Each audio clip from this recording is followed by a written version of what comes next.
大家好，我係 Manny，香港專業塔羅協會嘅會長。好多客戶問感情問題，都想知道對象點樣睇自己，例如曖昧或者分咗手，究竟佢有冇諗起我或者掛住我，係咪真心中意我，或者想同我復合之類呢？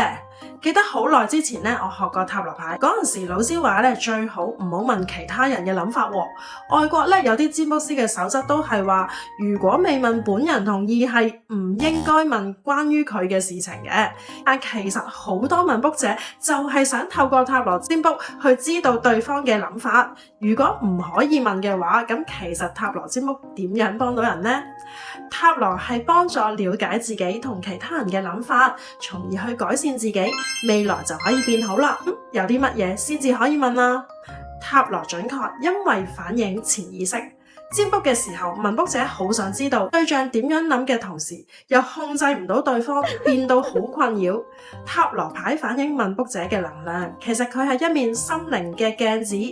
等我哋去明白好多煩惱係嚟自自己，我哋係冇辦法改變其他人，只係可以改變自己，放下執着，未來先會變得更加好。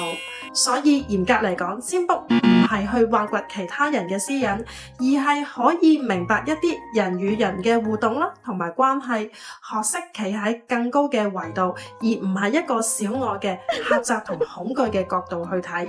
要留意，如果問卜者同對象太耐完全冇聯絡，占卜嘅準確度係會好低嘅，因為問卜者身上基本上已經冇咗對象嘅能量存在，反而得返問卜者自己嘅想法同情緒。所以做占卜嘅時候，大家最好了解問卜者同對方聯絡嘅情況，如果唔係，占卜結果會唔準，大家要注意啊！今堂講到呢度，記得追蹤 Manny，下堂見。